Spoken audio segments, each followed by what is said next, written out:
Tema kita adalah indahnya istighfar dan taubat. Teman-teman sekalian, mungkin banyak orang di antara kita kadang-kadang masih menganggap remeh tentang masalah istighfar ini dan taubat. Padahal terlalu banyak statement salaf yang menitik beratkan tentang pentingnya masalah ini. Ada sebuah buku yang memang buku ini ditulis dengan judul Keajaiban Istighfar. Dan saya akan mengambil beberapa poin dalam masalah ini. Yang menarik adalah waktu saya membuka buku ini, saya menemukan cukup banyak statement para salafus saleh berhubungan dengan masalah istighfar ini. Kita akan mulai dari situ, baru kita panjang lebar menjelaskan tentang makna istighfar dan juga keutamaan-keutamaannya. Abu Musa radhiyallahu anhu, sahabat Nabi, berkata, dahulu kita memiliki dua pelindung dari azab, dari siksaan. Salah satunya telah pergi, yaitu keberadaan Rasulullah sallallahu alaihi wasallam di tengah-tengah kita. Dan tersisa satu lagi, yaitu istighfar. Apabila ia juga telah pergi dari diri seseorang, maka binasalah dia.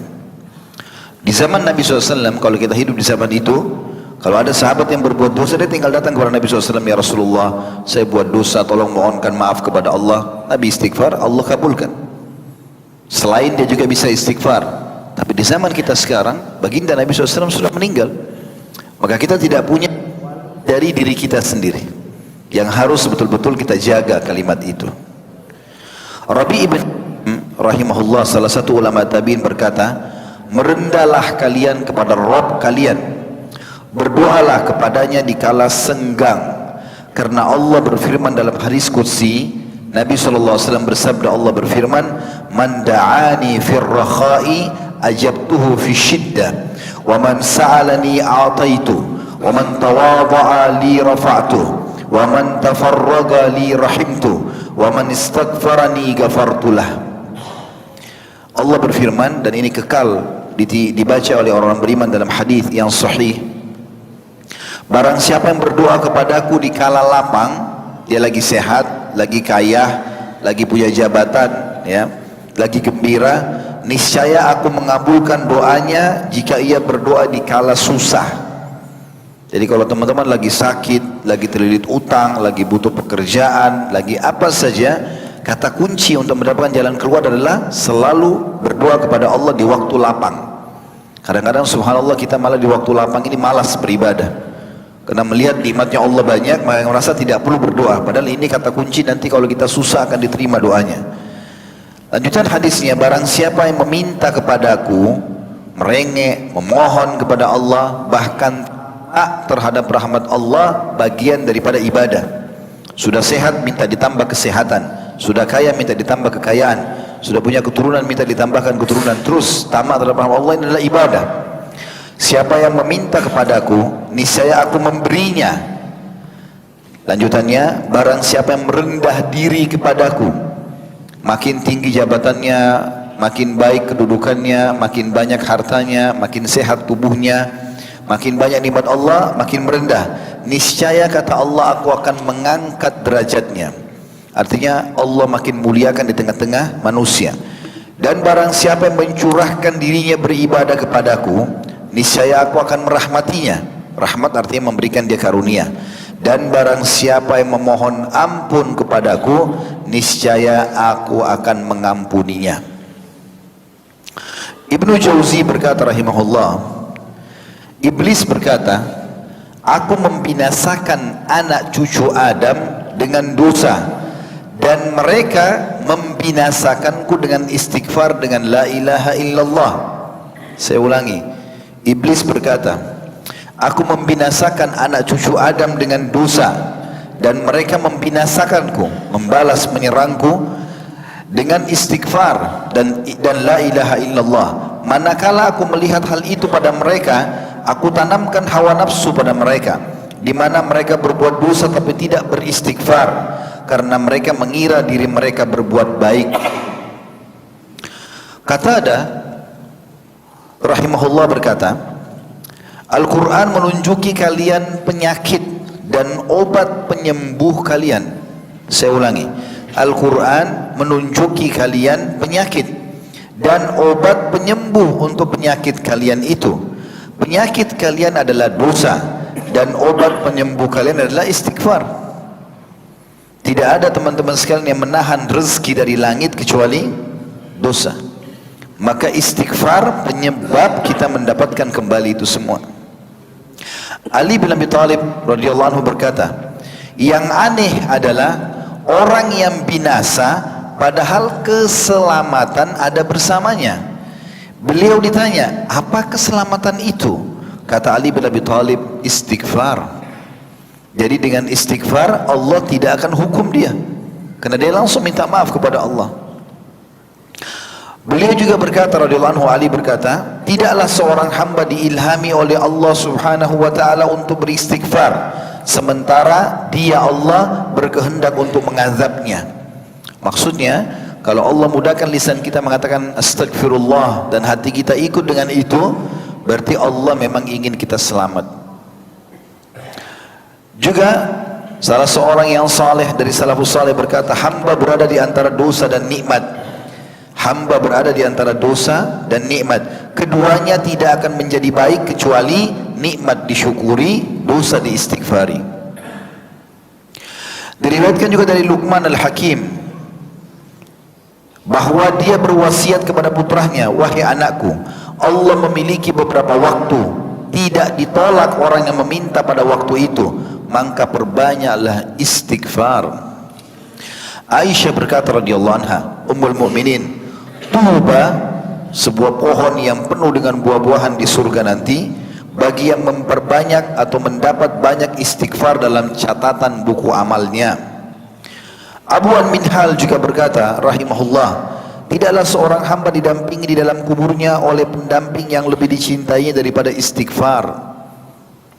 Al-Hasan Basri berkata rahimahullah, perbanyaklah istighfar di rumah-rumah kalian, di meja-meja makan kalian, di jalan-jalan kalian, di pasar-pasar kalian, dan di majlis-majlis kalian, karena kalian tidak tahu kapan ampunan akan turun. Seorang Badui berkata, siapa yang ingin menjadi tetangga kami di tanah kami, maka hendaklah memperbanyak istighfar, karena istighfar adalah awan tebal yang mengandung air hujan yang lebat.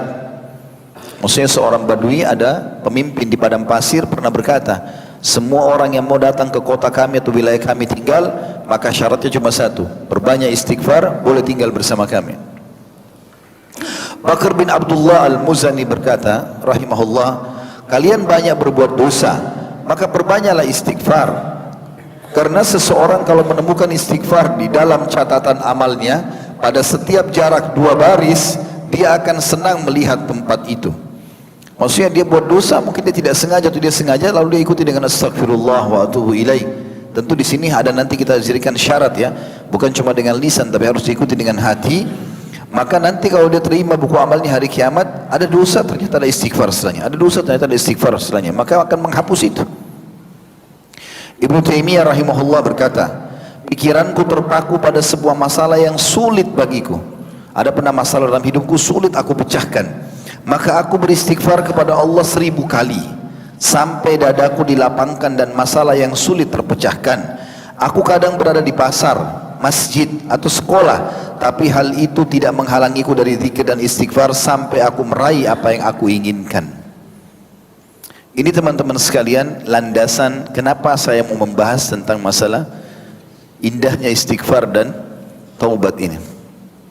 Istighfar itu sendiri adalah pengajuan permohonan maaf kepada Allah, sementara taubat pengikraran untuk tidak mengulanginya. Jadi kalau teman-teman di kantor gini buat salah, maafin saya Pak misalnya, itu istighfarnya, seperti kita bilang ya Allah maafin saya.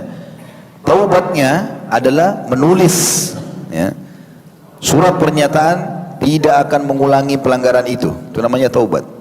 Jadi kalau kita bilang astagfirullah wa atubu ilaih, saya memohon maaf kepadamu ya Allah dan saya bertekad tidak akan mengulanginya.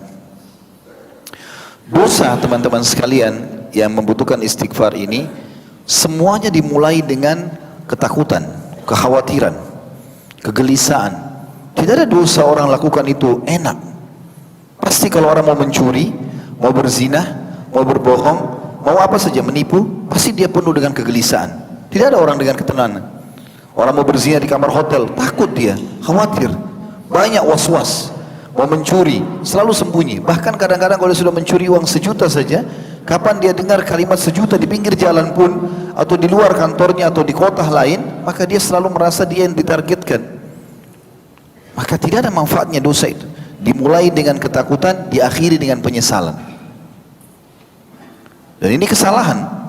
Tapi kalau ibadah, dimulai dengan keikhlasan, karena kalau tidak ikhlas tidak diterima, diakhiri dengan kegembiraan. Orang kalau menikah, dimulai dengan keikhlasan, ketulusan, nanti bahagia setelah itu berjalan.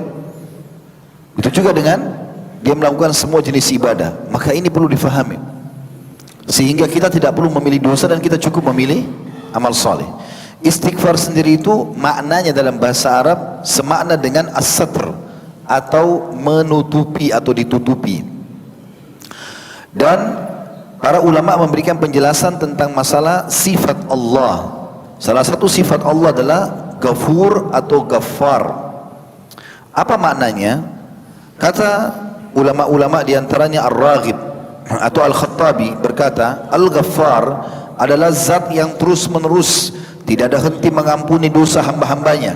Setiap kali seorang hamba bertobat dari dosa, berulang dilakukan lagi, setiap itu pula ampunan berulang diberikan. Al-Ghaffar adalah zat yang menutup dosa hamba-hambanya, menutupkan kain iba dan belas kasihan kepada mereka, sehingga dia tidak menampakkan dosa sang hamba pada makhluknya dan tidak merobek tirainya yang menutupinya dengan azab yang akan mencorengnya di mata mereka. Kata ulama, diambil daripada statement Khattabi ini rahimahullah, kalau seandainya ada orang buat dosa dan dia tutupi antara dia sama Allah, lalu dia bertobat kepada Allah, dipastikan Allah tidak akan membuka aib itu. Tetapi kalau ada seseorang dalam perbuatan dosa, dia sudah diberikan peringatan oleh Allah, penyesalan, rasa takut, kegelisahan, kekhawatiran, tetap saja dia terabas dan tidak diikuti dengan istighfar, maka dipastikan Allah akan membongkar aib itu. Maka ini harus hati-hati. Dan Allah tidak pernah jenuh dalam masalah ini. Kata Nabi SAW dalam hadis Bukhari Muslim, Allah tidak akan pernah jenuh sampai kalian jenuh. Kalau kita sudah jenuh, baru Allah tinggalkan. Tapi kalau kita tidak jenuh, tetap selalu begitu, maka Allah SWT akan terima. Kata Nabi SAW, Allah berfirman, kalau ada seorang hamba yang beristighfar, lalu dia buat dosa, dia istighfar lagi, dia buat dosa, dia istighfar lagi, maka Allah akan mengatakan, sesungguhnya dia tahu dia punya Tuhan yang selalu mengampuni, maka aku sudah memaafkannya. Juga ada seorang sahabat mengatakan, ya Rasulullah, kalau aku buat dosa, apa yang harus aku lakukan? Kata Nabi SAW, istighfar. Kata dia, kalau aku melakukannya lagi, kata Nabi SAW, istighfar. Terus saja orang itu mengulangi dan terus saja Nabi SAW mengatakan istighfar. Tapi teman-teman sekalian, kita harus menitik beratkan poin penting dalam masalah istighfar ini tentunya. Karena memang kita selalu pasti akan buat dosa ya. Tidak ada di antara kita yang tidak luput dari dosa teman-teman sekalian. Dengan tergantung orang itu melampaui batas atau dia hanya terjerumus pada keadaan-keadaan yang dia tidak bisa menghindar misalnya, tapi dia harus sadar itu dosa. Nabi SAW sudah mengatakan itu dalam sebuah hadis yang sahih, kullu ibn Adam khatta'un wa khairul khatta'in at-tawwabun. Semua Adam pasti berbuat dosa, tetapi sebaik-baik mereka adalah yang selalu atau banyak bertaubat. Dan taubat artinya dia berikrar kepada Allah tidak akan mengulanginya, gitu kan. Di sini bukan kita mengatakan lakukanlah dosa lalu istighfar, dosalah istighfar, bukan itu yang dimaksud. Karena nanti akan kita jelaskan ada statement para ulama yang mengatakan kalau istighfar itu hanya boleh diikuti dengan lisan dan hati, dan memang dia bertekad tidak mengulanginya. Kalau orang seperti ini kemudian dia terjerumus dalam dosa satu waktu tanpa dia sengaja lagi atau dalam kondisi tidak sadar, maka tetap Allah akan terima istighfarnya. Tapi kalau istighfar hanya permainan lisan, astagfirullah, tapi tetap saja masih dalam sesuatu yang haram dengan tidak niat meninggalkannya, maka ini tentu saja istighfarnya itu butuh istighfar yang lain, sebagaimana dijelaskan oleh para ulama. Saya jelaskan misalnya, atau ini penyampaian disampaikan oleh para ulama berhubungan dengan masalah itu. Ibnu Qayyim berkata rahimahullah, siapa yang beristighfar dengan lisannya dan tidak diikuti oleh hatinya, maka berarti istighfarnya itu harus diikuti dengan istighfar yang lain. Artinya memang dia bermain-main dalam masalah istighfarnya itu. Mirip dengan kalau kita kerja di kantor seperti ini, memohon maaf sama atasan, maafin saya Pak, tapi besok diulangi lagi. Minta maaf lagi lusa, ulangi lagi besok, atau lusanya, atau hari setelahnya. Maka ini dipecat tentunya. Walaupun Allah subhanahu wa ta'ala berbeda dengan keadaan manusia. Berulang-ulang pun kita mengerjakan, maka Allah subhanahu wa ta'ala masih bisa memaafkannya. Tapi ingat, memang pada saat kita minta maaf pertama itu, atau pada saat melakukan dosa, memang diikuti dengan kehadiran hati. Istighfar ini teman-teman hanya boleh untuk diri kita, dan untuk orang lain yang masih atau dalam keadaan beriman. Kalau orang dalam keadaan tidak beriman, maka tidak boleh kita memohon ampun untuknya. Kalau dia masih hidup, kita boleh meminta agar Allah berikan dia hidayah, petunjuk. Tapi kita tidak boleh memohon agar dosanya dia maafkan. Itu sesuai dengan statement para ulama pada saat Nabi Ibrahim alaihissalam berkata kepada ayahnya. Waktu ayahnya berkata dalam surah Maryam ayat 46, A'udzubillahi minasyaitonirrajim, la in lam tantahi la arjumannak wahjurni maliya. Jika kamu tidak berhenti mendakwahiku hai Ibrahim, ini kata ayahnya Ibrahim alaihissalam, maka niscaya kamu akan kurajam atau akan kubunuh, dan tinggalkan aku untuk waktu yang lama. Pergi dari aku, tidak usah urus aku. Padahal ayahnya dalam keadaan kafir. Maka setelah kata-kata ini keluar, Ibrahim alaihissalam menjawab dengan santun. Beliau mengatakan, lanjutan ayatnya, qala salamun alaik sa'astaghfiru laka rabbi innahu kana bi hafiya. Ibrahim berkata, semoga keselamatan dilimpahkan kepadamu wahai ayahku. Aku akan memohon ampun bagimu kepada Rabbku, sesungguhnya dia sangat baik kepadaku. Maryam ayat 47. Di sini Ibrahim alaihissalam memohon ampun atau akan memohon ampun untuk ayahnya yang dalam keadaan kafir, itu ditegur oleh Allah subhanahu wa ta'ala. Allah subhanahu wa ta'ala menyebutkan dalam surah At-Taubah ayat 114. Jadi setelah dia akan memohon ampun, maka Allah melarang dia memohon ampun untuk keluarganya atau ayahnya yang dalam keadaan kafir. Dan Allah mengingatkan, setelah datang peringatan kepada Ibrahim, Ibrahim meninggalkan itu. Dalam firman-Nya At-Taubah 114, A'udzubillahi minasyaitonirrajim, wa ma kana istighfaru Ibrahim li abihi illa am mau'idatin wa'adaha iyyahu falamma tabayyana lahu annahu aduwwun lillahi tabarra'a min inna Ibrahim la'awwahun halim. Dan permintaan ampun dari Ibrahim kepada Allah untuk bapaknya tidak lain hanyalah karena suatu janji yang telah diikrarkannya kepada bapaknya itu. Maka tak kalah jelas bagi Ibrahim bahwa bapaknya itu adalah musuh Allah dalam keadaan kafir, maka Ibrahim berlepas diri darinya. Sesungguhnya Ibrahim adalah seseorang yang sangat lembut hatinya, lagi penyantun. Juga tidak boleh memohon ampun bagi orang-orang musyrik, ya. Sama kafir musyrik, tapi orang musyrik ini sebenarnya mereka beriman sama Allah tapi masih menyekutukan Allah Subhanahu wa taala. Sebagaimana Allah mengingatkan Nabi-Nya Muhammad sallallahu alaihi wasallam di dalam firman-Nya surah At-Taubah 113. A'udzubillahi minasyaitonirrajim, ma kana linabiyyin walladzina amanu ma kana linabiyyin walladzina amanu an yastaghfiru lil musyrikeen walau kanu uli qurba walau kanu uli qurba min ba'di ma tabayyana lahum annahum ashabul jahim, yang artinya tidaklah sepatutnya bagi Nabi Muhammad sallallahu alaihi wasallam dan orang-orang yang beriman meminta ampun kepada Allah bagi orang-orang musyrik, walaupun orang-orang musyrik itu adalah kaum kerabatnya, sesudah jelas bagi mereka bahwasanya orang-orang musyrik itu adalah penghuni neraka jahanam. Kalau dalam keadaan hidup kita minta agar Allah subhanahu wa ta'ala memberikan dia hidayah. Kalau sudah mati lebih jauh lagi, lebih tidak bisa dimohonkan ampun kalau sudah meninggal dalam keadaan kafir. Makanya teman-teman yang masih punya kerabat yang non muslim, usahakan bagaimana dia bisa untuk membantu, ya, menyampaikan kepada dia hidayah, menyampaikan kepada dia syahadat, dan tidak usah khawatir apakah dia terima atau tidak. Tugas kita menyampaikan. Waktu Abu Talib disebutkan dalam sebuah riwayat yang sahih, waktu Abu Talib paman Nabi SAW akan meninggal dunia atau menjelang kematian, Nabi SAW datang menjenguknya, sementara di sisinya ada Abu Jahal. Lalu Nabi SAW berkata, hai pamanku, ucapkan la ilaha illallah, sebuah kalimat yang bisa aku sebutkan sebagai argumentasi atau hujjah bagimu di sisi Allah hari kiamat. Abu Jahal dan Abdullah bin Abi Umayyah berkata, hai Abu Talib, apakah kau membenci agama Abdul Muttalib, bapakmu? Maka mereka berdua terus senantiasa mengulang-ulangi perkataan mereka sampai akhirnya perkataan terakhir yang diucapkan oleh Abu Talib adalah, saya tetap berpegang pada agama Abdul Muttalib, atau agama menyembah berhala, musyrik. Maka Nabi SAW bersabda, aku akan terus memohon ampun untukmu selama aku tidak dilarang. Maka turunlah firman Allah Subhanahu wa taala, "Maka li nabiyyin walladzina amanu ay yastaghfiru lil musyrikin walau kanu uli qurba min ba'di ma tabayyana lahum annahum ashabul jahim." Tidaklah sepatutnya bagi nabi dan orang-orang yang beriman memohon ampun kepada Allah bagi orang-orang musyrik, walaupun orang-orang musyrik itu adalah kaum kerabatnya, sesudah jelas bagi mereka bahwasanya orang-orang musyrik adalah penghuni neraka jahanam, maksudnya meninggal dalam keadaan kafir. Kemudian juga dalam surah Al-Qasas ayat 56 Allah berfirman, "A'udzubillahi minasyaitonir rajim. Innaka la tahdi man ahbabta walakinnallaha yahdi man yasha wa huwa 'alamu bil muhtadin." Sesungguhnya kau tidak bisa memberikan petunjuk hai Muhammad kepada orang yang kau kasihi, tetapi Allah memberikan petunjuk kepada orang yang dikehendakinya, dan Allah lebih mengetahui orang-orang yang mau menerima petunjuk. Artinya makna ayat ini teman-teman sekalian, kalau ada orang memang Allah sudah tahu sebagai pencipta tidak mau bertaubat, tidak mau baik, maka Allah sesatkan sekalian. Ada orang begitu, subhanallah, kita sudah berikan nasihat, kita berikan masukan, tidak mau dengar. Bahkan sampai kepadanya argumentasi segala macam, dia tidak mau tahu. Ya. Dan ini berbahaya tentunya, peringatan-peringatan Allah datang dia tidak mau, maka Allah sesatkan sekalian. Allah sibukkan dia dengan kemaksiatannya. Wa na'udzubillah tentunya. Begitu juga teman-teman tidak boleh memohon ampun untuk orang-orang munafik.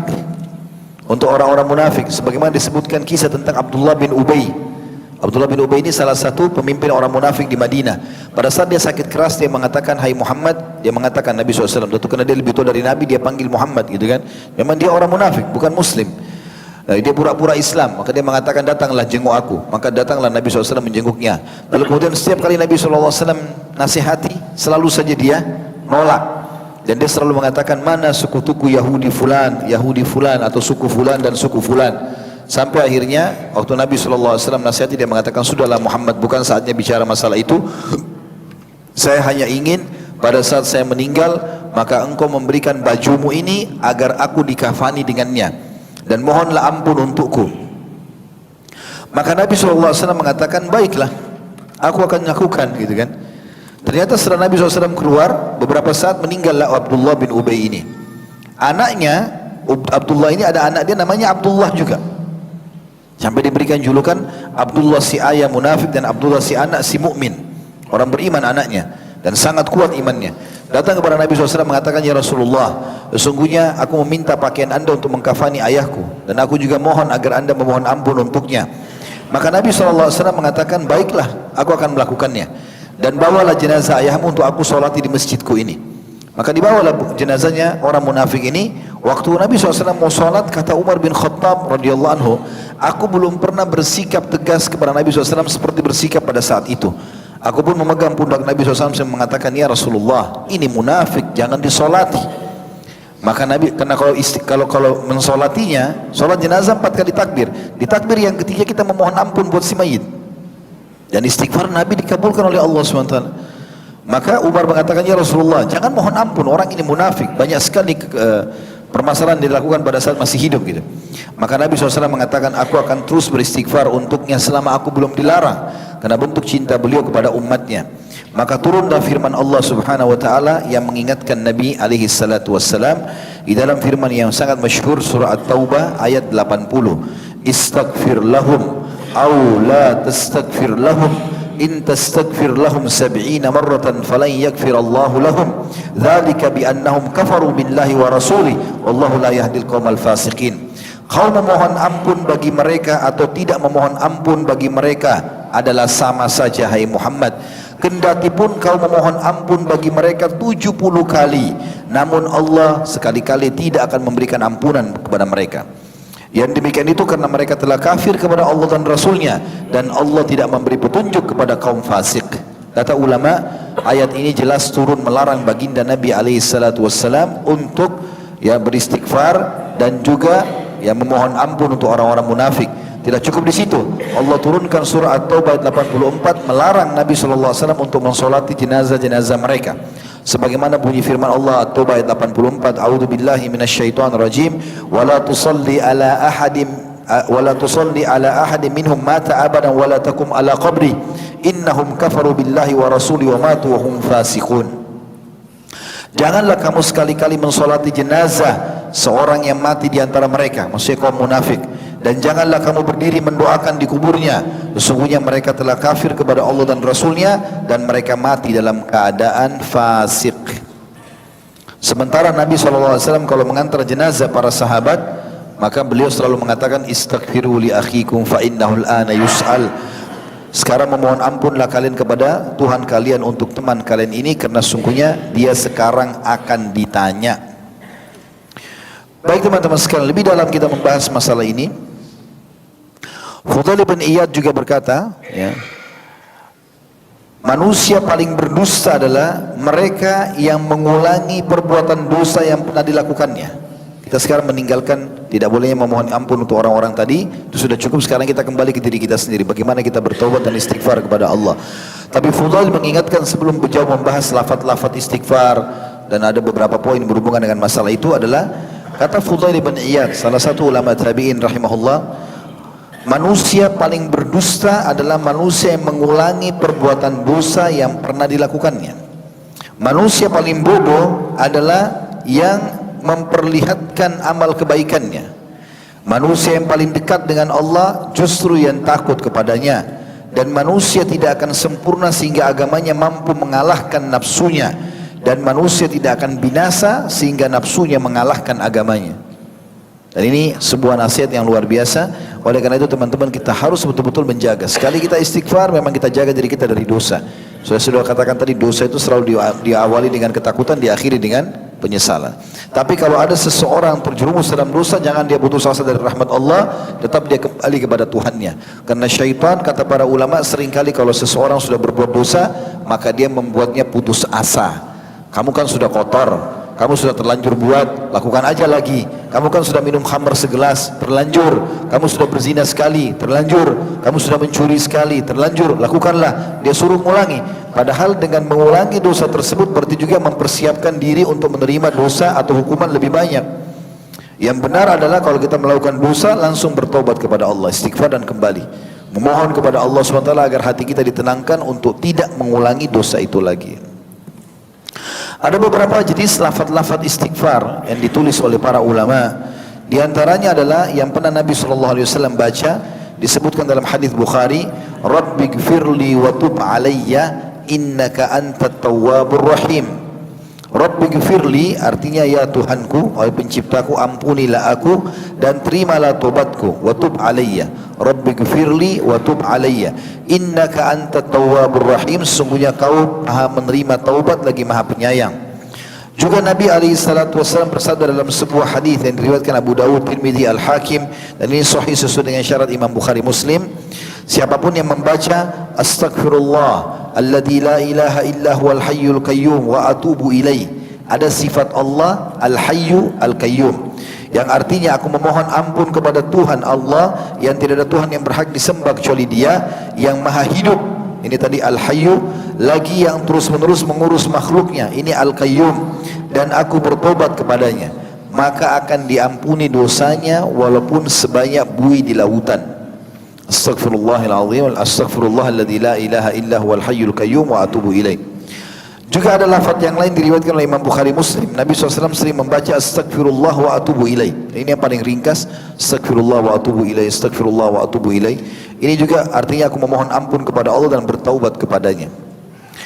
Di antara juga yang diajarkan Nabi SAW adalah sayyidul istighfar atau tuannya istighfar, yang berbunyi Allahumma anta rabbi la ilaha illa anta khalaqtani wa ana abduka wa ana ala ahdika wa wa'dika mastata'at a'udzu bika min syarri ma sana'tu wa abu'u laka bi ni'matika alayya wa abu'u bidhanbi faghfirli fa innahu la yaghfiru dhunuba illa ant. Ya Allah, engkau adalah Rabbku, dan makna Rabb pencipta, pemilik, penguasa, pemberi rezeki. Tidak ada Tuhan yang berhak disembah kecuali Engkau. Engkaulah yang telah menciptakanku dan aku adalah hambamu. Aku senantiasa berada dalam perjanjian denganmu, dan aku yakin akan janjimu tentang pahala bagi orang yang beriman dan hukuman bagi orang-orang yang durhaka. Semampuku, aku berlindung kepadamu dari kejelekan yang aku perbuat atau dosa yang aku perbuat. Aku mengikuti nikmatmu atau aku mengakui nikmatmu kepadaku, serta aku mengakui dosa-dosaku. Oleh karena itu ampunilah aku, karena sungguhnya tidak ada yang mengampuni dosa kecuali Engkau. Dan ini disebutkan oleh riwayat Imam Muslim.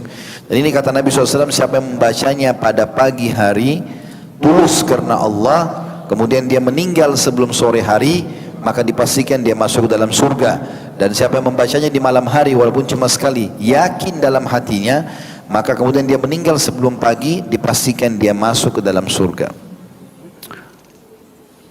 Kondisi yang paling baik untuk beristighfar dan bertaubat adalah dianjurkan terutama setelah melakukan ibadah. Makanya setelah sholat ada lafaz astagfirullah, astagfirullah, astagfirullah minimal atau dibaca oleh Nabi SAW 3 kali dengan lafaz itu astagfirullah, astagfirullah, astagfirullah. Juga selepas melakukan ibadah haji, sebagaimana Allah berfirman dalam surah Al-Baqarah 199, A'udzu billahi minasyaitonir rajim, thumma afidu min haitsu afadan nas wastaghfirullah innallaha ghafurur rahim, innallaha ghafurur rahim.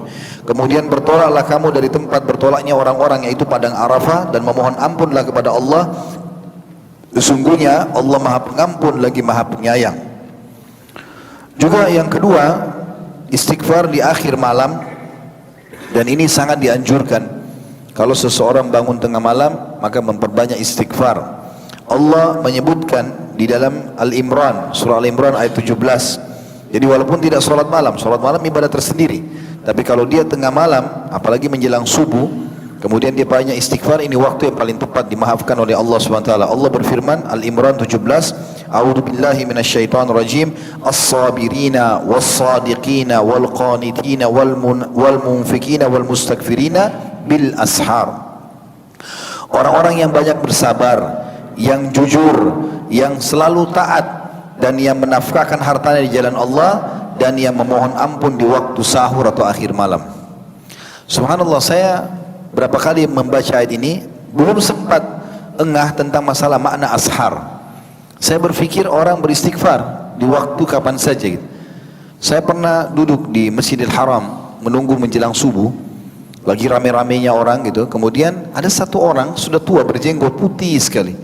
Saya melihat orang ini dari jauh, dia jalan, dia lagi ngomong, tapi saya tidak dengar apa yang dia ucapkan dari keramaian orang-orang. Setiap orang seperti ini dilewatin sama dia, dia ngomong, dia lewat lagi, dia ngomong lagi, sepanjang jalan Masjidil Haram itu, sampai dia lewat di depan saf kami. Kemudian dia mengatakan astagfirullah, astagfirullah, sampai dia kasih isyarat tangan. Dia baca ayat ini, wal mustaghfirina bil ashar, ashar hadzal waqt, dia bilang istighfarlah kepada Allah, istighfar kepada Allah, karena Allah mengatakan dan orang-orang yang beristighfar di waktu ashar. Dan ingatlah, ashar itu adalah sekarang, itu pada saat menjelang subuh. Jadi subhanallah, Allah kadang-kadang memberikan kita ilmu juga dari orang-orang yang saleh, yang mengamalkan dari amal-amal itu. Allah juga menyebutkan dalam surah Az-Zariyat ayat 17 sampai ayat 18, A'udzu billahi minasyaitonir rajim, kanu qalila minal laili ma yahja'un wa bil ashari hum yastaghfirun. Mereka sedikit sekali tidur di malam hari, dan di akhir-akhir malam mereka memohon ampun kepada Allah. Dan telah disebutkan juga dalam tafsir firman Allah SWT tentang kisah Nabi Yaqub alaihissalam dalam surah Yusuf ayat 98, A'udzu billahi minasyaitonir rajim, qala sawfa astaghfiru lakum rabbi innahu huwal ghafurur rahim. Yaqub berkata kepada anak-anaknya, aku akan memohonkan ampun bagi kalian kepada Rabbku, sesungguhnya dialah yang Maha Pengampun lagi Maha Penyayang. Beliau menunda istighfar sampai akhir malam. Yang menjadi sebab keutamaan waktu itu adalah bahwa Allah SWT mengabulkan doa pada waktu tersebut, memberikan orang yang meminta dan mengampuni orang-orang yang memohon ampun. Jadi Yaqub alaihissalam mengatakan, saya akan mohon ampun untuk kalian, tapi saya akan tunggu di waktu malam untuk khusus memohon ampun untuk kalian. Ini sejalan dengan hadis Abu Hurairah radhiyallahu anhu bahwasanya Nabi SAW bersabda, Rabb kita turun pada malam ke langit, ya, setiap malam ke langit dunia, ketika hanya tersisa sepertiga malam yang terakhir, dia berfirman, barang siapa yang berdoa kepadaku, maka aku akan memberikan atau kabulkan. Barang siapa yang meminta ampun kepadaku atau meminta kepadaku, aku akan penuhi. Dan barang siapa yang memohon ampun kepadaku, aku akan ampuni. Dari hadis Khalid bin Ma'dan juga Allah SWT berfirman dalam hadis qudsi, inna habba ibadi ilayya al-mutahabbuna bihubbi al-muta'allaku qulubuhum bil masajid wal mustaghfirina bil ashar. Kita tutup dengan poin ini, salat isya dulu insyaallah. Artinya hadis ini adalah, sesungguhnya hambaku, kata Allah SWT, yang paling aku cintai adalah yang saling mencintai dengan cintaku Maksudnya orang mukmin mencintai mukmin yang lain karena ibadahnya. Kita mencintai, oh karena ini orang soleh, kita cintai dia, kita bantu dia, kita berikan apa saja. Pokoknya kita berbaik sama dia karena kita tahu dia orang dekat sama Allah.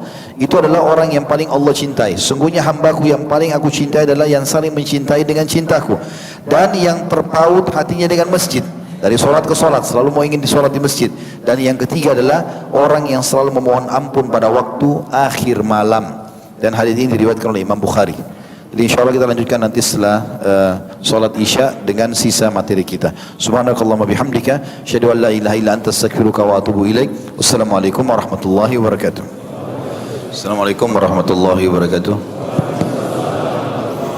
Alhamdulillah, wassalatu wassalamu ala rasulillah. Segala puji dan puja kehadirat Allah subhanahu wa ta'ala, juga salawat dan taslim kepada Nabi besar Muhammad sallallahu alaihi wasallam. Kita sudah menyebutkan tadi dua waktu dan kondisi yang paling tepat beristighfar, yaitu setelah melakukan ibadah secara umum, kemudian istighfar di akhir malam, dan yang ketiga adalah beristighfar pada saat penutupan majlis, baik itu majlis ilmu atau apa saja. Kata para ulama, yang dimaksud dengan majlis adalah setiap kali orang duduk, baik dia sendirian ataupun ada orang lain bersamanya. Sesuai dengan sabda Nabi SAW, bahwasanya beliau, kata Aisyah radhiyallahu anha, tidak pernah berdiri bangkit dari majlis kecuali membaca Subhanakallahumma wa rabbi wa bihamdik la ilaha illa anta astaghfiruka rabbi wa atubu ilaik. Subhanakallahumma rabbi wa bihamdik la ilaha illa anta astaghfiruka rabbi wa atubu ilaik. Maha suci Engkau ya Allah, ya Rabb, aku memujimu, tidak ada Tuhan yang berhak disembah kecuali Engkau. Aku memohon ampun kepadamu ya Rabbi, dan aku bertaubat kepadamu. Lalu aku bertanya, kata Aisyah, wahai Rasulullah, betapa seringnya Anda membaca doa ini apabila akan bangkit? Jadi walaupun Nabi duduk sendiri, membaca ini juga, apalagi kalau sedang rame-rame termasuk majlis ilmu. Maka beliau menjawab, la yakuluhunna min ahadin hina yakumu min majlisihi illa ghufira lahu ma kana minhu fi dzadzal majlis.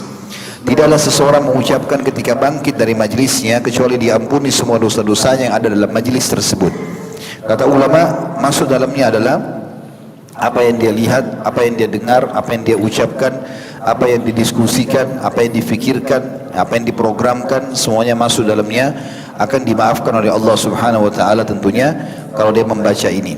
Sebagian ulama mengatakan dengan memohon ini pada saat bubar dari majlis, berarti sama saja seseorang memohon agar diampuni dosanya yang sudah dilakukan pada saat majlis itu, dan dosa yang akan dia lakukan kalau dia programkan. Kalau dia baca ini, bukan mustahil Allah subhanahu wa ta'ala akan membatalkan niat buruknya kalau dia niat buruk. Kapan dia duduk dalam sebuah majlis, dia niat buruk, maka Allah akan batalkan niat buruknya itu dengan membaca kafaratul majlis ini. Kemudian keadaan yang keempat, memohon ampunan bagi orang yang sudah meninggal. Tadi kalau memohon ampun buat diri sendiri, ya. Kalau orang meninggal pun boleh dimohonkan ampun. Nabi SAW ketika selesai mengubur jenazah selalu mengucapkan istaghfiru li akhikum wasalu lahu bitathbit fa innahu al-ana yus'al. Mohonlah atau mintalah ampun kepada atau bagi saudara kalian ini, dan mintakanlah keteguhan agar lisannya bisa menjawab para malaikat, dan juga karena dia sekarang akan ditanya. Allah subhanahu wa ta'ala, teman-teman, dengan kemahamurahannya tidak hanya memberikan kesempatan kita untuk memohon ampun dan beristighfar sehingga dia memaafkan kita, dan akhirnya terbukalah segala macam pintu-pintu rezeki yang dia janjikan, tapi Allah juga menyiapkan makhluk-makhluknya yang lain yang memohon ampun buat kita. Di antaranya adalah ciptaan Allah yang mulia, para malaikat. Malaikat itu setiap harinya memohon ampun kepada Allah untuk orang-orang beriman.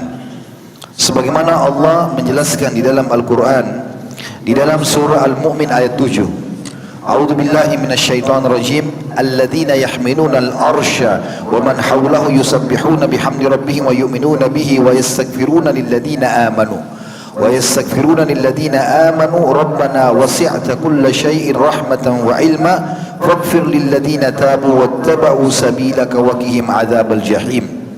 Malaikat-malaikat yang memikul singgasananya Allah, arsy, dan malaikat yang berada di sekelilingnya bertasbih memuji Rabb mereka, dan mereka beriman kepada Allah serta meminta ampun bagi orang-orang beriman seraya mengucapkan ya Rabb kami, rahmat dan ilmu meliputi segala sesuatu, maka berilah ampunan kepada orang-orang yang bertaubat dan mengikuti jalanmu, dan perihalalah mereka dari siksa neraka yang menyala-nyala. Juga disebutkan di dalam firman Allah surah Asy-Syura ayat 5 bahwasanya Allah memerintahkan para malaikat untuk memohon ampun bagi orang beriman. A'udzu billahi minasyaitonir rajim. Takadus samawati yatafattarna min fawqihim wal malaikatu yusabbihuna bihamdi rabbihim wa yastaghfiruna liman fil ard. Ala innallaha wal ghafurur rahim. Hampir saja langit itu pecah dari sebelah atas karena kebesaran Allah, dan malaikat-malaikat bertasbih serta memuji Rabb-nya dan memohon ampun bagi orang-orang yang berada di bumi. Ingatlah bahwa sesungguhnya Allah dialah yang maha pengampun lagi maha penyayang.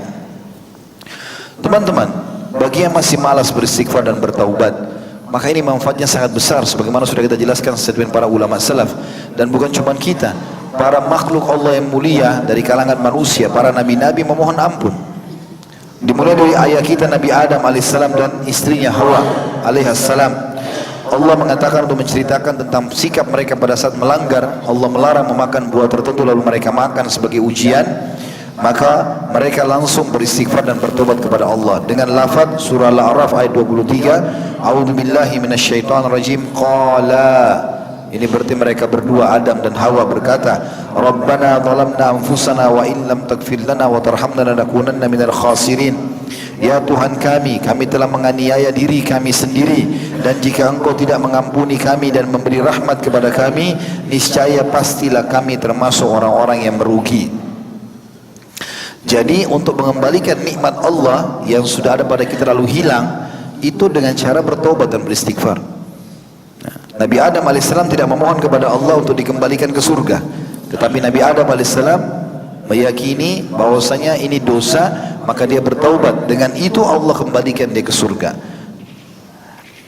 Tentu nanti di akhir kiamat. Juga Nabi Nuh alaihissalam diceritakan oleh Allah Subhanahu wa taala dalam surah Hud ayat 47. A'udzu billahi minasyaitonir rajim. Qala rabbi inni a'udzu bika an as'alaka ma laysa li bihi ilm wa illa taghfirli wa tarhamni akum minal khasirin. Nuh berkata, ya Tuhanku, sesungguhnya aku berlindung kepadamu dari memohon kepadamu sesuatu yang aku tidak mengetahui hakikatnya. Dan sekiranya engkau tidak memberi ampun kepadaku dan tidak menaruh belas kasihan kepadaku, niscaya aku termasuk orang-orang yang merugi.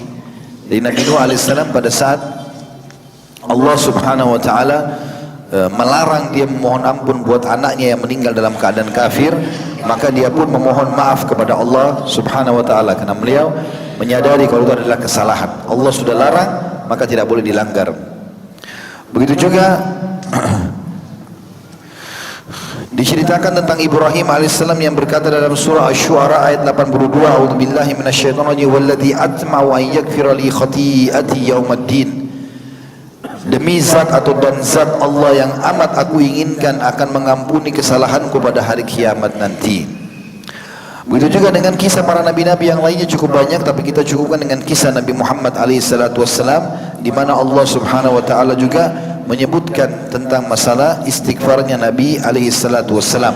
Dalam surah An-Nasr ayat 3 Allah mengatakan untuk memerintahkan Nabi untuk memohon ampun, fasabbih bihamdi rabbika wastaghfir innahu kana tawwaba. Maka bertasbihlah dengan memuji Tuhanmu hai Muhammad, dan mohonlah ampun kepadanya, sesungguhnya dia adalah maha penerima taubat. Kata ulama, dari surah An-Nasr ini diambil pelajaran bahwasanya memohon ampun dan bertobat bukan hanya sekedar kalau orang ada dosa, tetapi pada saat Allah berikan nikmat pun sebagai bentuk syukur kita memohon ampun kepada Allah. Khawatirnya jangan sampai nikmat itu kita tidak syukuri sehingga menjadi dosa, yang tadinya nikmat bisa berubah menjadi dosa.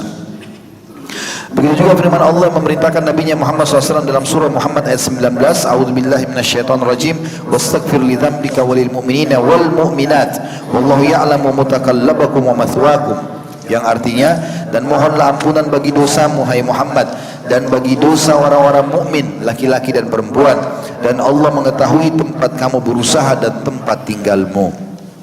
Juga Nabi SAW mengatakan di dalam hadis-hadis yang masyhur, di antaranya, wallahi inni la astaghfirullah wa atubu ilaihi fil yaumi aktsara min 70 marrah. Ketahuilah, kata Nabi SAW, demi Allah, aku sungguh beristighfar dan bertobat kepada Allah dalam sehari lebih dari 70 kali. Dan hadis ini tentu hadis sahih diriwayatkan oleh Imam Bukhari. Kalau Nabi SAW saja yang sudah jelas diampuni dosanya yang lalu dan yang akan datang, memohon ampun kepada Allah, bagaimana dengan kita? Kalau ada yang bertanya apakah Nabi SAW melakukan pelanggaran, pernah disebutkan dalam beberapa kisah, gitu kan? Tapi para nabi-nabi itu kalau melakukan kesalahan ditegur oleh Allah, langsung diluruskan dan langsung diterima taubatnya, karena mereka langsung kembali kepada Allah Subhanahu Wa Taala. Seperti kasus misalnya pada saat Nabi SAW mengharamkan madu, ya, pernah terjadi. Aisyah mengatakan kepada Nabi SAW bahwasanya mulut anda bau ya Rasulullah, padahal Nabi SAW hanya makan madu saja karena ada kecemburuan pada istri yang lain. Maka akhirnya Nabi SAW pun pergi ke pinggir Madinah lalu memikirkan masalah itu. Setelah itu ada sahabat yang lewat mengatakan, ya Rasulullah, ada apa? Kata Nabi SAW, hari ini aku haramkan madu. Allah langsung menegur Nabi SAW dalam surat Tahrim ayat 1. Hai Nabi, kenapa kau berani-berani mengharamkan apa yang telah Allah halalkan hanya untuk mencari ridho istri-istrimu? Tapi di sini Allah SWT tegur untuk menjadi pelajaran langsung buat umatnya, dan Allah maafkan. Seperti itulah. Makanya di sini firman Allah dikatakan, hai Nabi, beristighfarlah atau memohon ampunlah atas dosa-dosamu dan juga orang-orang beriman, ya. Tapi di sini bukan berarti Nabi SAW sengaja melakukan pelanggaran, ya. Nabi SAW orang yang paling menjaga diri dalam ketaatan, tetapi terlintas dalam kehidupan beliau hal-hal yang menjadi pelajaran bagi umat ini. Juga kata para sahabat, Ibnu Umar berkata radhiyallahu anhu, kami pernah menghitung ucapan Rasulullah SAW dalam satu majlis, selalu beliau ucapkan, Rabbighfirli wa tub alayya innaka antat tawwabur rahim. Wahai Tuhanku, ampunilah aku dan terimalah tobatku, sesungguhnya aku maha menerima tobat lagi maha penyayang. Dalam satu majlis bisa sampai 100 kali. Hadis ini sahih diriwayatkan oleh Imam Muslim. Juga Nabi SAW sering mengucapkan dalam doanya yang masyhur, Allah maghfirli khati'ati wa jahli wa israfi fi amri wa ma anta alamu bihi minni. Allahumma maghfirli jiddi wa hazli wa khata'i wa amdi wa kullu dhalika indi. Allahumma maghfirli ma qaddamtu wa ma akhartu wa ma asrartu wa ma alantu wa ma anta alamu bihi minni. Antal muqaddimu wa antal muakhiru wa anta ala kulli syai'in qadir. Ya Tuhan, ampunilah kesalahanku, kebodohanku, dan sikap pembatas melampaui batasku. Maksudnya mungkin kalau ada dosa dilakukan lagi, diulangi lagi, melampaui batas di dalam urusanku, serta apa-apa yang engkau lebih mengetahui dari diriku. Ya Allah, ampunilah aku pada kesalahan yang aku lakukan dalam seriusku dan senda gurauku, kesalahan yang tidak aku sengaja atau yang aku sengaja, semua itu ada padaku. Ya Allah, ampunilah aku dari dosaku yang telah aku lakukan sebelum ini dan yang akan aku lakukan di masa depan, yang aku rahasiakan, yang aku tampakkan, serta apa yang engkau lebih mengetahuinya dari diriku. Engkaulah yang mendahulukan siapa yang engkau kehendaki kepada rahmatmu, dan engkau pula yang mengakhirkan siapa yang engkau kehendaki dari rahmatmu, serta engkaulah yang maha kuasa atas segala sesuatunya. Ini disebutkan oleh Imam Bukhari Muslim di dalam hadis yang sahih. Beristighfar ini teman-teman memiliki banyak manfaat. Di antaranya adalah dia menunaikan titah Allah Subhanahu Wa Taala dalam ibadah sendiri. Selain dia memohon ampun, dia sendiri ibadah. Jadi dicatat sebagai tambahan ibadah amal soleh kita dengan mengucapkan astagfirullah. Selain fungsinya dia membersihkan dosa. Karena memang Allah Subhanahu Wa Taala memerintahkan Nabi Muhammad SAW untuk beristighfar, dan itu terjadi juga pada umatnya, ya. Sebagaimana Allah mengatakan dalam surah Muhammad ayat 19, A'udzu billahi minasyaitonir rajim, fa'lam annahu la ilaha illallah wastaghfir li dzambika walil mu'minina wal mu'minat wallahu ya'lamu mutaqallabakum wa mathwaakum. Maka ketahuilah bahwasanya sesungguhnya tidak ada Tuhan yang berhak disembah selain Allah, dan mohonlah ampun bagi dosamu dan bagi dosa orang-orang mukmin laki-laki dan mukminah perempuan, dan Allah mengetahui tempat kamu berusaha dan tempat tinggalmu. Yang kedua, tentu cukup banyak dalil tentang masalah ini, saya ringkaskan. Yang kedua adalah istighfar termasuk sebab rezeki. Sebagaimana disebutkan dalam kisah Nabi Nuh alaihissalam, pada saat beliau mau menjanjikan dan mendakwahi kaumnya supaya mau bertobat dan kembali ke jalan Allah, mereka selalu datang tiap hari ke patung-patung dan memohon kepada patung-patung tersebut. Maka Nabi Nuh berkata dalam surah Nuh ayat 10 sampai ayat 12, A'udzu billahi minasyaitonir rajim faqultu astaghfiru rabbakum innahu kana ghaffara yursilis samaa 'alaikum midrara wa yumditkum bi amwalin wa banina wa yaj'al lakum jannatin wa yaj'al lakum anhara. Yang artinya, maka aku katakan kepada mereka, mohonlah ampun kepada Tuhanmu, sesungguhnya Dia Maha Pengampun. Niscaya Dia Allah akan mengirimkan hujan kepadamu yang lebat dan memperbanyak harta juga anak-anakmu, dan mengadakan untukmu kebun-kebun, dan mengadakan pula untukmu sungai-sungai. Allah juga menceritakan tentang Nabinya Hud alaihissalam di dalam surah Hud ayat 52. A'udzu billahi minasyaitonir rajim. Wa ya qaumi astaghfiru rabbakum thumma tubu ilaihi yursilis samaa 'alaikum midraran wa yazidkum quwwatan ila quwwatikum wa la tatawallaw mujrimin. Dan Nuh atau Hud berkata kepada kaumnya, hai kaumku, mohonlah ampun kepada Tuhan kalian, lalu bertaubatlah kepadanya. Niscaya dengan istighfar dan taubat itu Dia akan menurunkan hujan yang sangat deras atasmu, maknanya rezeki yang banyak dari langit, dan Dia akan menambahkan kekuatan ke atas kekuatanmu, dan janganlah kamu berpaling dan berbuat dosa. Istighfar juga akan memberikan jalan keluar dari segala macam permasalahan, termasuk kalau pada saat hujan tidak mau turun. Disebutkan dalam sebuah riwayat bahwasanya Umar bin Khattab radhiyallahu anhu di zaman khilafahnya beliau pernah terjadi peceklik. Lalu kemudian beliau mengajak manusia untuk sholat istisqa, minta turun hujan. Lalu kemudian beliau memperbanyak istighfar. Lalu setelah itu beliau bubarkan, setelah memohon ampun bubarkan.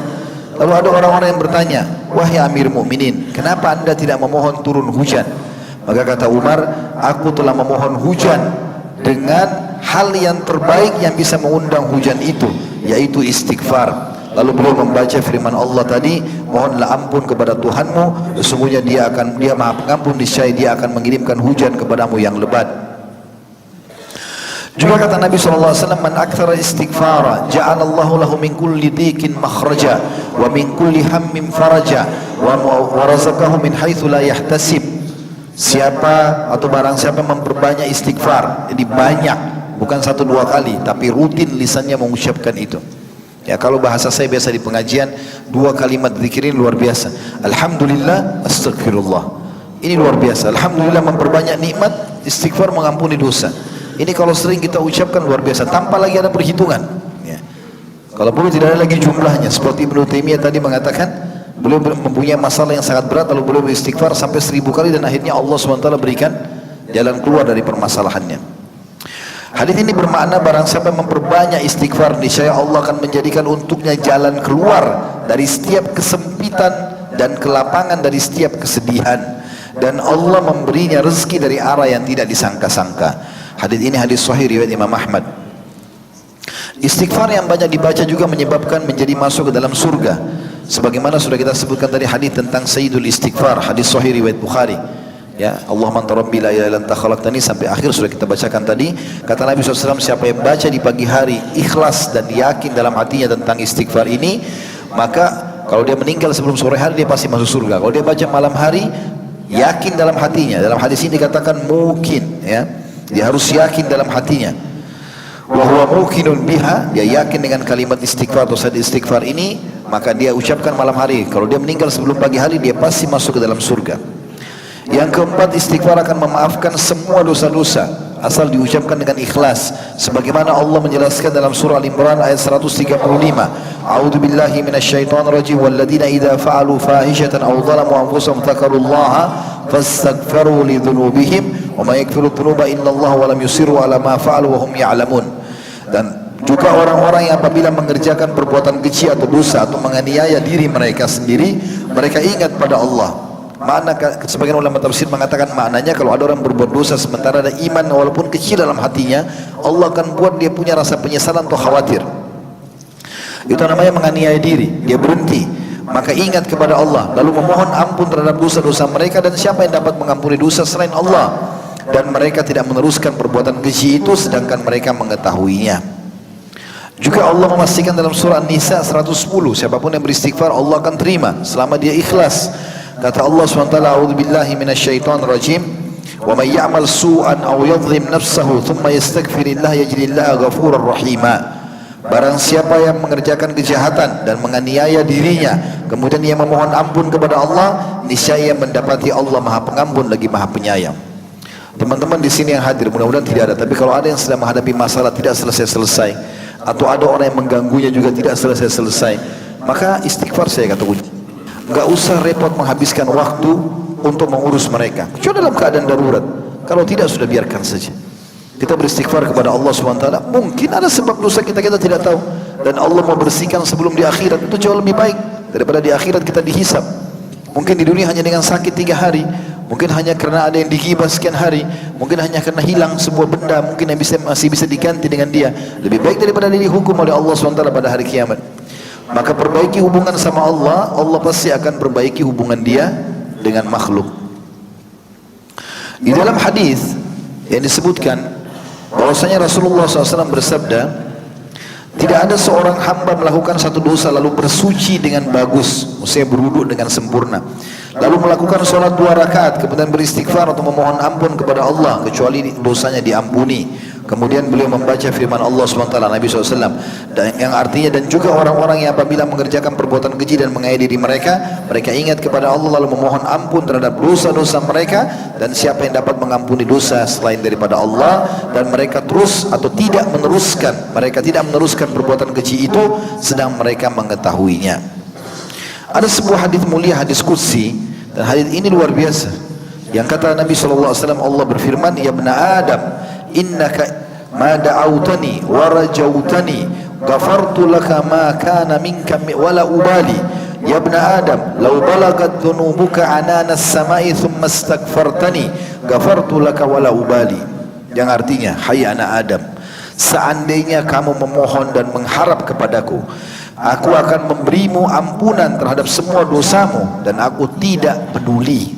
Artinya sebesar apapun dosamu, ya bagaimanapun keadaanmu, kebencian orang sebesar apapun padamu, aku tidak peduli, aku akan maafkan, kata Allah. Hai anak Adam, selama kamu memohon dan mengharap kepadaku, aku akan memberimu ampunan terhadap semua dosamu, dan aku tidak peduli. Hai anak Adam, andai dosa-dosamu mencapai langit, kemudian kamu memohon ampun kepadaku, niscaya aku akan mengampuni dan aku tidak peduli. Hadis ini hadis hasan, diriwayatkan oleh Tirmidzi. Dan ini teman-teman sekalian adalah sesuatu yang sangat luar biasa yang harus dipegangi oleh seorang hamba, karena Allah Maha menerima taubatnya. Juga dalam hadis yang serupa dengan ini dan mulia sekali, hadis ini di hadis sahih diriwayatkan Imam Bukhari Muslim, kata Nabi SAW, apabila hamba melakukan satu dosa lalu berdoa, dia mengatakan, ya Allah ampunilah aku, maka Allah Subhanahu wa ta'ala berfirman, hambaku telah berbuat dosa, dan dia sadar bahwa dia memiliki Rabb yang menghukum dengan sebab dosa dan yang memaafkan dosa itu. Wahai hambaku, berbuatlah apa yang engkau kehendaki karena aku telah mengampunimu. Juga di dalam hadis yang lain, sebuah athar bahwasanya iblis berkata, wahai Rabbku, demi keperkasaanmu, aku akan selalu menipu atau mengatur tipu daya buat anak Adam selama ruh-ruh mereka masih di badan mereka. Maka Allah menjawab iblis sambil mengatakan, wa izzati wa jalali la akfiranna lahum madamu yastaghfiruni. Demi keperkasaanku dan keagunganku pula, aku benar-benar akan mengampuni mereka selama mereka memohon ampun kepadaku. Makanya tadi iblis di awal perkataan salah salafus saleh kan mengatakan, ya, Ibnu Qayyim mengatakan, dia mengatakan, aku membinasakan manusia atau anak Adam dengan dosa, dan mereka membinasakanku dengan istighfar, dengan la ilaha illallah. Hudzaifah bin Yaman radhiyallahu anhu berkata, saya adalah seorang yang berlidah tajam pada keluargaku. Maksudnya dia kalau berbicara tegas, keras suaranya. Maka saya berkata, wahai Rasulullah, saya khawatir lidahku akan memasukkanku dalam api neraka. Lalu Nabi SAW bersabda, fa'aina anta minal istighfar, fa'inni la astaghfirullah fil yawmi mi'ata marrah. Maka di mana kau dari istighfar, wahai Abi Dzar? Sesungguhnya aku beristighfar kepada Allah dalam sehari 100 kali. Kata sebagian ulama, mungkin orang tidak akan melakukan dosa 100 dosa dalam sehari, dan bisa saja Allah mengampuni dengan satu istighfar, diampuni juga itu satu dosa, sehingga bisa membersihkan dosa-dosa pada hari itu. Kemudian juga yang kelima, istighfar bisa mencegah dari adabnya Allah. Hasan Basri berkata rahimahullah, wahai anak Adam, meninggalkan dosa lebih ringan bagimu daripada mencari taubat. Juga Allah Subhanahu wa taala telah berfirman bahwasanya azabnya Allah tidak turun selama orang-orang beristighfar dalam surah Al-Anfal ayat 33. Tentu ayat ini turun teman-teman sekalian pada saat orang-orang Mekah menantang Nabi SAW untuk mendatangkan azab. Maka Allah berfirman, A'udzu billahi minasyaitonir rajim, wa ma kana Allahu liyu'adzibahum wa anta fihim wa ma kana Allahu mu'adzibahum wa hum yastaghfirun. Allah sekali-kali tidak akan mengadab mereka sedangkan kamu berada di tengah-tengah mereka, hai Muhammad. Ini tadi sesuai dengan statement sebagian salaf atau sahabat Nabi Abu Musa al-Asy'ari radhiyallahu anhu yang mengatakan kami memiliki dua senjata untuk bisa dimaafkan oleh Allah. Salah satunya adalah keberadaan Nabi SAW. Tapi Nabi sudah meninggal, tinggal yang kedua. Allah mengatakan dan Allah sekali-kali tidak akan mengadab mereka sedangkan kamu hai Muhammad berada di tengah-tengah mereka, dan tidak pula Allah akan mengadab mereka selama mereka masih beristighfar. Yang keenam, istighfar adalah sebab diangkatnya derajat setelah kematian. Artinya memperbanyak derajat kita di surga, terutama kalau kerabat kita sudah meninggal. Dan usahakan kita punya keturunan teman-teman sekalian yang bisa memohon ampun untuk kita. Ajarkan lisan anak-anak kita, Rabbighfirli wali walidayya warhamhuma kama rabbayani shaghira, selalu biar mereka ucapkan sebelum tidur, mereka ucapkan dalam setiap keadaan, karena ini sangat besar manfaatnya. Karena kata Nabi SAW dalam sebuah hadis yang sahih, Inna Allah Azza wa Jal la yarfa'u darajata lil abdi salihi fil jannah fayaqul ya Rabbi anna li hadhihi fayaqul bistighfari waladika lak. Sesungguhnya Allah Ta'ala atau Allah yang Maha Suci dan Maha Pemurah mengangkat derajat seorang hamba yang saleh di surga sehingga dia bertanya, wahai Rabbku, dari mana nikmat yang besar ini hamba terima? Maka Allah berfirman, dari istighfar anakmu untukmu. Dan hadis ini sahih riwayat Imam Ahmad. Juga sabda Nabi SAW yang hadisnya masyhur, kalau mati atau anak Adam telah meninggal dunia, maka amalnya akan terputus kecuali dari tiga: sedekah jariah, ilmu bermanfaat, atau anak soleh yang selalu mendoakannya. Masuk dalamnya adalah beristighfar untuknya. Hadis sahih riwayat Imam Muslim. Yang ketujuh, istighfar akan membersihkan hati manusia, karena memang hati ini adalah sumber ketenangan jiwa kita. Kapan hati seseorang tenang? Biar dia tinggal di gubuk yang kecil, biar makannya hanya sedikit makanan atau makanan bekas, dia akan merasa dunia ini luas bagi dia. Ada orang makanannya mewah, kendaraannya mewah, rumahnya mewah, tapi merasa sempit semuanya karena banyaknya dosa dalam hati. Kalau hati ini sudah suci dan bersih, maka semuanya terasa lapang. Dan itu disebabkan salah satunya adalah istighfar. Sebagaimana sabda Rasulullah SAW, Innal mu'mina idha adnama dhamban kanat nuqtatun sawda'un fi qalbih فإن تاب ونزع واستغفر سقل قلبه منها فإن زادت حتى تغلف قلبه فذلك الران الذي ذكره الله في كتابه كلا بران على قلوب ما كانوا يكسبون. Yang artinya, sesungguhnya apabila seorang mukmin melakukan satu dosa, maka diberikanlah titik hitam dalam hatinya. Jika dia bertobat dan meninggalkan dosa itu serta beristighfar, maka bersihlah hatinya tadi. Tapi kalau dia menambah dosa, maka bertambah pula titik hitam itu sampai menutupi seluruh hatinya. Dan itulah makna ar-ran dalam firman Allah disebutkan sekali-kali demikian. Sesekali-kali tidak demikian. Sebenarnya apa yang mereka usahakan itu menutupi hati mereka. Makna ran artinya menutupi hati mereka. Yang kedelapan, istighfar menjadi penyebab datangnya rezeki yang luas, baik harta, keturunan, dan juga masuk dalamnya diangkatnya segala macam permasalahan atau penyakit. Sebagaimana Allah berfirman dalam surah Nuh, tadi sudah kita bacakan surah ini, 3 ayat 10, 11 dan 12. Nabi Nuh berkata kepada kaumnya, A'udzubillahi minasyaitonirrajim, faqultu astaghfiru rabbakum innahu kana ghaffara. Aku berkata kepada mereka, mohonlah ampun kepada Tuhanmu, sesungguhnya Dia Maha Pengampun. Maka manfaatnya, yursilis sama alaikum midrara, Dia akan kirimkan untuk kalian hujan yang deras. Karena hujan kalau turun, tumbuh-tumbuhan akan subur, hewan-hewan akan sehat, semuanya akan bersih di muka bumi ini karena air hujan itu. Dan kemudian wa yumditkum bi amwalin wa banina wa yaj'al lakum jannatin wa yaj'al lakum anhara, dan pasti Dia akan melipat gandakan dan memperbanyak harta kalian, keturunan kalian, dan kebun-kebun kalian, juga memperbanyak sungai-sungai buat kalian. Yang kesembilan, istighfar akan menambah kesehatan dan kekuatan. Sebagaimana Nabi Hud berkata kepada kaumnya dalam surah Hud ayat 52, A'udzu billahi minasyaitonir rajim, wa ya qaumi istaghfiru rabbakum thumma tubu ilaihi yursilis samaa 'alaikum midrara wa yazidkum quwwatan ila quwwatikum wa la tatawallaw mujrimin. Dan dia Hud berkata, hai kaumku, mohonlah ampun kepada Tuhan kalian dan bertobatlah kepadanya. Pasti atau niscaya dia Allah akan menurunkan hujan yang sangat deras untuk kalian, dan dia pasti menambahkan kekuatan atau kesehatan kepada kekuatanmu, dan janganlah kamu berpaling dan berbuat dosa. Teman-teman sekalian, banyak sekali kisah-kisah yang berhubungan dengan masalah istighfar, dan kita tutup pertemuan kita ini dengan kisah-kisah ini. Di antara kisah yang masyhur adalah Hasan Basri rahimahullah. Beliau pernah mengaplikasikan surah Nuh ayat 10 sampai ayat 12 tadi dalam realita kehidupan. Pernah ada 3 orang yang datang kepada beliau. Yang pertama adalah orang yang sudah lama menikah tapi tidak punya anak. Kemudian yang kedua sudah lama berobat tapi tidak pernah sembuh penyakitnya. Yang ketiga sudah lama bekerja tidak pernah kaya-kaya. Kebetulan ketiga orang ini secara berurutan datang di waktu yang berdekatan di rumah Hasan Basri. Yang mengeluh pertama mengatakan, saya sudah lama menikah tapi tidak punya keturunan. Maka dia bilang, saya sudah ikhtiar, saya sudah ke tabib ini, tabib itu. Lalu apa saran anda? Kata Hasan Basri, kata Hasan Basri rahimahullah, perbanyak istighfar. Bukan baca istighfar ya, perbanyak, ucapkan terus. Maka orang itu pergi. Orang yang kedua masuk mengatakan, saya sudah lama ya berobat sana sini tidak pernah sembuh, di perut saya ada penyakit sudah sekian tahun. Kata Hasan Basri, perbanyak istighfar. Kemudian yang ketiga datang mengatakan, saya sudah lama bekerja tidak pernah kaya seperti fulan. Ditunjuklah orang yang kaya di wilayah itu. Maka kata Hasan Basri, perbanyak istighfar. Lalu ketiganya pulang. Lalu seseorang bertanya kepada Hasan Basri, kenapa anda mengatakan hanya itu saja? Mungkin yang satu tadi butuh tabib, yang satu butuh modal, butuh dibantu.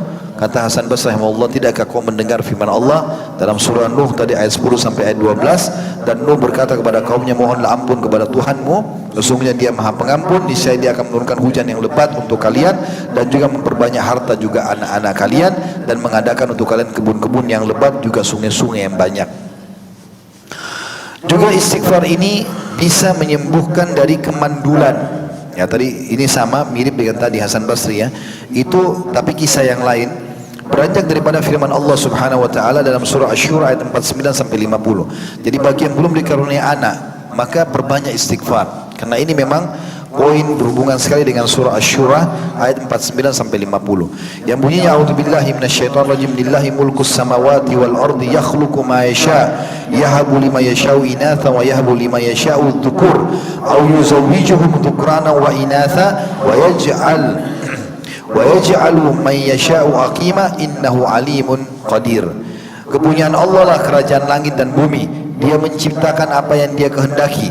Dia memberikan anak-anak perempuan kepada siapa yang dia kehendaki, dan memberikan anak laki-laki kepada siapa yang dia kehendaki.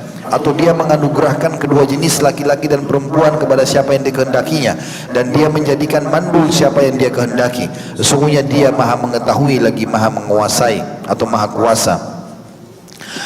Dalam sebuah hadis ya menjelaskan tentang tafsir surah Asy-Syura 49 sampai 50 ini, disebutkan bahwasanya Abu Hanifah menukil sebuah kisah dari Jabir bin Abdullah radhiyallahu anhu bahwa seorang laki-laki datang kepada Rasulullah SAW lalu mengatakan, wahai Rasulullah, aku tidak dikaruniai anak seorang pun dan aku tidak memiliki anak. Maka Nabi SAW mengatakan, fa'aina anta min kathratil istighfar wa kathratis sadaqati turzaqu bihima. Mana kamu dari berbanyak istighfar dan sedekah, karena keduanya akan mendatangkan rezeki anak ya untukmu. Juga laki-laki itu dalam hadis ini, dalam hadis yang disebutkan oleh Abu Hanifah dalam musnadnya, mengamalkan sedekah dan istighfar. Maka Jabir radhiyallahu anhu berkata, maka orang itu dikaruniai 9 orang anak laki-laki.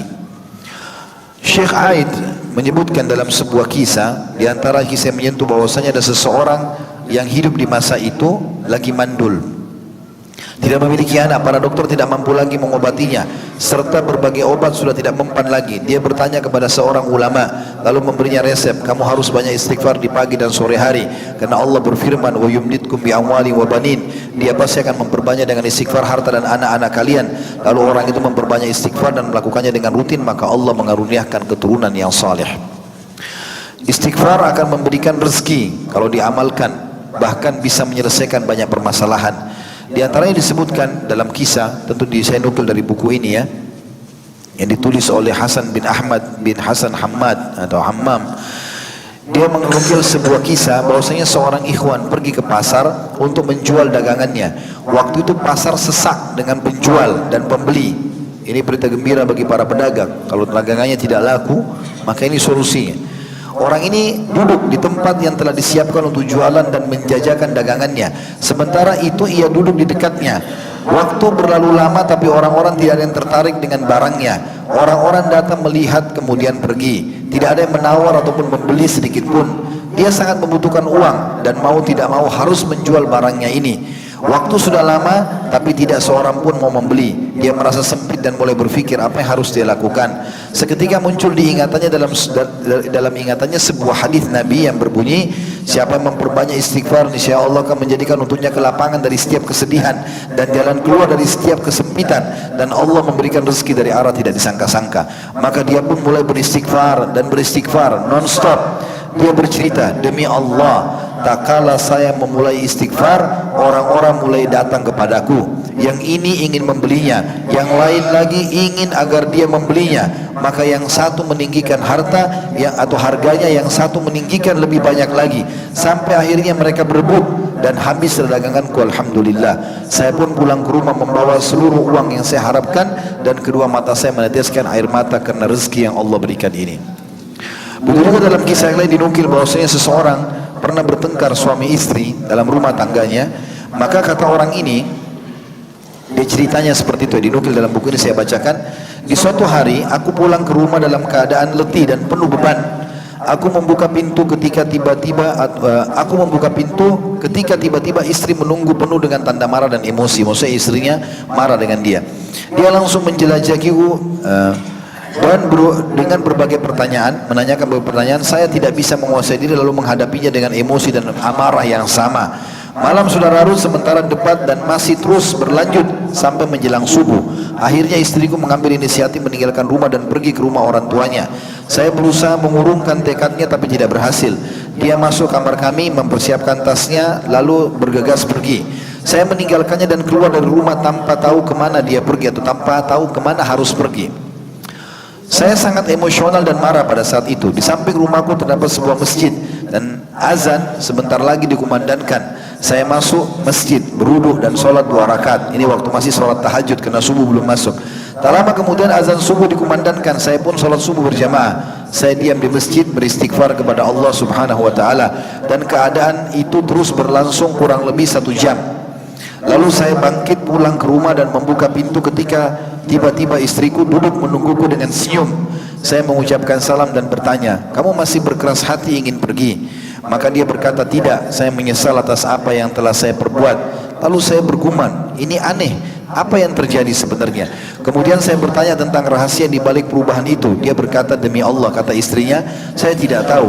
Akan tetapi sejak 1 jam yang lalu jiwa saya menjadi tenang dan saya sadar kalau saya salah, dan lalu Allah memberiku petunjuk. Saya teringat waktu itu, kata si suami, bertepatan dengan waktu yang saya duduk di masjid dan saya beristighfar kepada Allah, dan sesuai dengan sabda Nabi SAW, siapa memperbanyak istighfar, niscaya Allah akan memberikan kepadanya kelapangan dari setiap kesedihan dan jalan keluar dari setiap kesempitan, dan Allah memberinya rezeki dari tempat tidak disangka-sangka. Dan ini jelas sekali diberikan oleh atau dijanjikan oleh Nabi alaihi salatu wassalam. Tentu di sini banyak sekali kisah-kisah teman-teman sekalian, saya tidak bacakan semua, tapi ada di antara hal yang luar biasa adalah tentang masalah kisah gempa di Pakistan. Begitu ditulis dalam buku ini ya.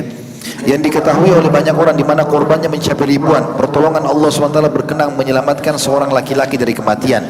Pada saat gempa dia berada di rumah sedang menyantap makanannya, kemudian dia beranjak ke tempat tidurnya untuk sedikit istirahat.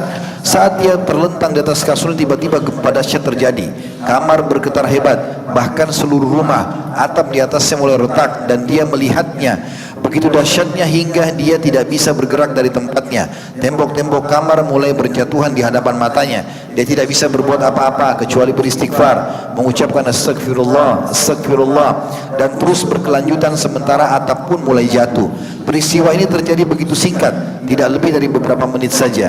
Allah Azza wa Jalla berkehendak menyelamatkan orang ini. Dia menceritakan dirinya, atap yang terbuat dari tanah Khurasan yang tebal benar-benar jatuh. Akan tetapi alhamdulillah runtuhannya jatuh di atas pojok ruangan kecuali tempat yang saya ada di sana. Saya bangkit dan segera keluar, lalu saya memuji Allah dan saya berkata, sungguh benar sabda Nabi SAW, barang siapa yang rutin beristighfar maka niscaya Allah akan menjadikan untuknya kelapangan dari setiap kesedihan dan jalan keluar dari setiap kesempitan, dan Allah memberinya rezeki dari arah tidak disangka-sangka. Dan kalau kita mau menukil kisah, terlalu banyak, ribuan kisah berhubungan dengan masalah kisah istighfar ini. Intinya teman-teman sekalian, seringlah ucapkan istighfar diikuti dengan tulusan dalam hati, maka Allah SWT akan memberikan semua yang kita harapkan. Apa saja, sembuhnya penyakit, bertambahnya harta, bertambahnya keturunan, ya, terpecahkan semua permasalahan, bahkan keluar dari kesempitan dada ataupun masalah yang sedang dihadapi. Allahu a'lam. Baik, semoga Allah SWT memberkahi majlis kita teman-teman sekalian dan menjadikan ini sebagai tambahan amal kita pada hari kiamat, dan semoga seluruh amal yang sudah kita kerjakan, yang sedang kita kerjakan dan juga yang akan kita kerjakan sampai menjelang ajal dan nanti diterima dengan pahala yang sempurna. Dan semoga seluruh dosa yang pernah kita kerjakan, tidak terkecuali yang besar ataupun kecil, sengaja tidak sengaja, samar ataupun nyata, semuanya diganti oleh Allah dengan kemampuannya menjadi pahala. Dan kita selalu berdoa agar Indonesia menjadi negara yang aman, tentram, damai, seluruh umat Islam di bawah naungan ukhuwah Islami, dan dalam hal ibadah mereka kembali kepada Al-Quran dan Sunnah. Dan semoga Allah mengaruniakan kita pemimpin Muslim yang adil yang kembali kepada Al-Quran dan Sunnah, dan semoga Indonesia menjadi contoh bagi negara yang lain. Tidak pernah lupa kita doakan saudara kita di Palestina, di Syria, di Yaman, di Irak, di Myanmar, di Aqsa, dimanapun mereka berada sedang tindas. Semoga Allah ikhlaskan niat mereka, terima para syuhada mereka, mulakan Islam di tangan mereka dan tangan kita semua. Dan semoga Allah ikut sertakan kita bersama mereka di pahala, baik dengan doa, dengan harta, juga dengan jiwa kita. Dan semoga Allah dengan kemahamurahnya yang saya yakin sedang melihat kita karena Dia maha melihat, mendengar kita karena Dia maha mendengar, dan mengetahui niat dan juga keberadaan kita karena Dia maha mengetahui, agar menyatukan kita semua di surga firdausnya tanpa hisab, mana disatukan dalam majlis ilmu yang mulia ini. Pada benar dari Allah wa Rasulullah, saya mohon dimaafkan. Subhanakallahumma bihamdika, asyhadu an la ilaha illa anta, astaghfiruka wa atubu ilaik. Wa sallallahu ala nabiyyina Muhammadin wa akhiru da'wana alhamdulillahi rabbil alamin. Wassalamualaikum warahmatullahi wabarakatuh.